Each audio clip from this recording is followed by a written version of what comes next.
जी हां दोस्तों, बात करेंगे इस वक्त की पहली और सबसे बड़ी खबर में। हरियाणा में बीजेपी अध्यक्ष का किसानों ने किया विरोध। हाथ में काले झंडे लेकर किसानों ने बीजेपी अध्यक्ष को दौड़ाया, रास्ता बदल भागे बीजेपी नेता। अगर आप भी देश में गोदी मीडिया का विरोध करते हैं और आप भी किसानों के समर्थन में हैं तो लाइक करें इस वीडियो को और चैनल को सब्सक्राइब करने के बाद घंटी को दबाना बिल्कुल ना भूलें। दरअसल आपको बता दें, दिल्ली की सीमाओं पर पंजाब, हरियाणा और उत्तर प्रदेश के किसान द्वारा कृषि कानून का विरोध जोरों शोरों से चल रहा है। कोरोना महामारी के दौरान भी किसानों ने भाजपा सरकार के खिलाफ मोर्चा खोल रखा है। माना जा रहा है कि इस किसान आंदोलन का असर आने वाले पंजाब और उत्तर प्रदेश विधानसभा चुनाव पर भी पड़ने वाला है। दरअसल किसान संगठनों ने विधानसभा चुनाव में भाजपा के खिलाफ मोर्चा खोलने की बात कही दी है। भाजपा नेताओं और मंत्रियों को खुले तौर पर विरोध किया जा रहा है। पंजाब और हरियाणा के कई गांवों में भाजपा नेताओं और कार्यकर्ताओं की एंट्री बंद कर दी गई है। इसी बीच खबर सामने आई कि भाजपा शासित हरियाणा के हिसार में भाजपा के प्रदेश अध्यक्ष ओपी धनखड़ के काफिले को किसानों द्वारा काले झंडे दिखाए गए हैं। बताया कि किसानों का विरोध देखते हुए भाजपा नेता ओपी धनखड़ का काफिला 200 मीटर पहले ही यूटर्न लेकर निकल गए। ये घटना पंजाब के खरड़ गांव की है। दरअसल भाजपा नेता को हिसार जाना था।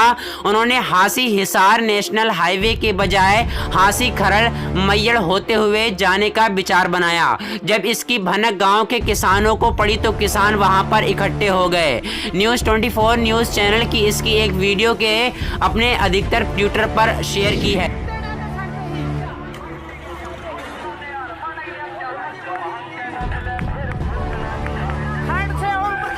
वापिस भागते हुए खड़ से ओम प्रकाश धनखड़ वापिस भागते हुए खरडालीपुर गांव से किसान यूनियन साथ में, देखो किसान यूनियन की गाड़ी साथ में।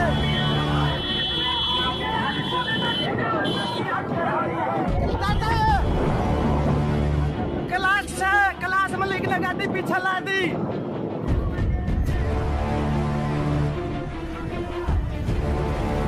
ये देखो धनखड़ वापिस भागते हुए है, जिसमें शेयर करते हुए देखा जा सकता है कि भाजपा नेता ओपी धनखड़ का काफिला तेजी से वहां से निकलने की कोशिश कर रहे थे, लेकिन किसानों ने उनके खिलाफ नारेबाजी की और अपना गुस्सा जाहिर किया। भाजपा नेता के काफिले की ओर दौड़ रहे किसानों ने किसान एकता जिंदाबाद और भाजपा सरकार मुर्दाबाद के नारे लगाए। गौरतलब है कि देश में पेट्रोल डीजल के साथ साथ अब बढ़ रही रसोई गैस की कीमतों के विरोध में संयुक्त किसान मोर्चा के किसानों ने गुरुवार को सड़क पर उतरकर विरोध किया है। बढ़ते हैं दूसरी खबर की तरफ। रवीश कुमार ने मोदी सरकार पर साधा निशाना, बोले आने वाले 5 राज्यों के चुनाव जीतने के लिए भर भर कर मंत्री बनाए गए हैं ताकि पीएम की नाकामी छुप जाए।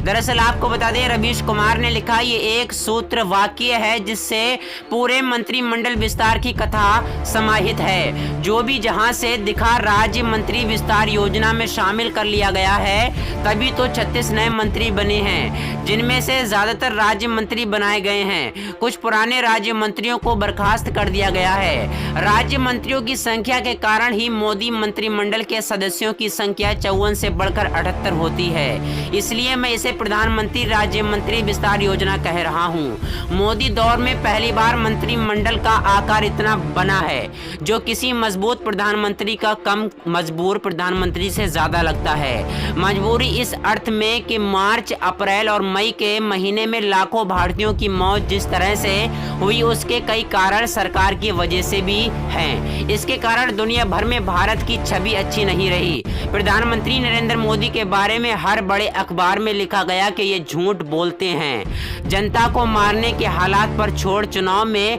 व्यस्त रहते हैं। फ्रांस में रफाल की जांच और ब्राजील में कोवैक्सीन विवाद के कारण दुनिया भर में भारत की छवि को धक्का पहुंचा है और अब प्रधानमंत्री मोदी को एक उभरते हुए नए निरंकुशवादी नेता के रूप में देखा जा रहा है। स्टैन स्वामी के निधन के कारण और भी इससे मजबूती मिली है। आप याद करें कि विदेश में छवि बनाने में प्रधानमंत्री मोदी ने कितने पैसे फूंक दिए हैं और भारतीय दूतावास को योगा सेंटर में बदल दिया। इस संदर्भ में मंत्रिमंडल के विस्तार को देखिए तो लगेगा झटका देने की कोशिश के बाद भी ये कोई बड़ा झटका नहीं, चुनाव और जाति समीकरण के सेट करने के लिए राज्य मंत्री बनाने की काय वादा, इसलिए मैंने आज विस्तार को प्रधानमंत्री राज्य मंत्री विस्तार परियोजना कहा। राज्य मंत्रियों को अभी तक चुनाव राज्यों के दौरे पर बूथ प्रबंधन के काम और अनाप शनाप बयान देते हुए देखा गया था।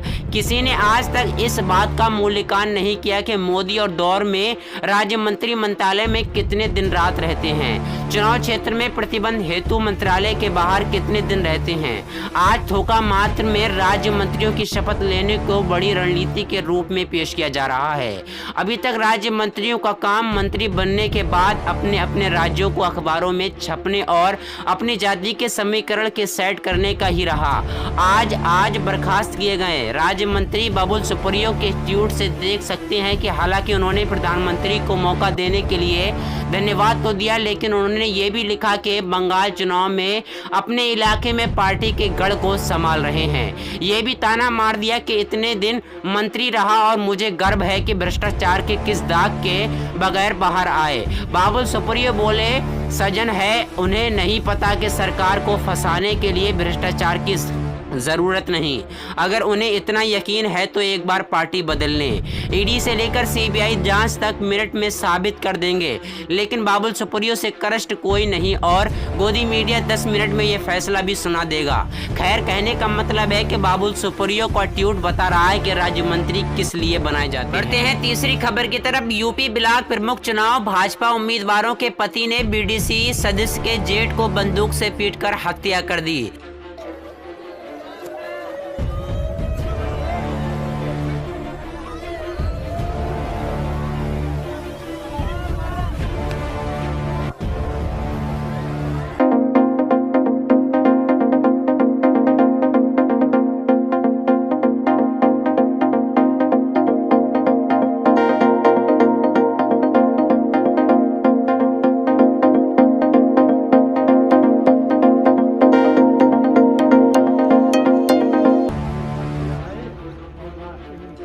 सर आया, क्या मामला है सर इसमें?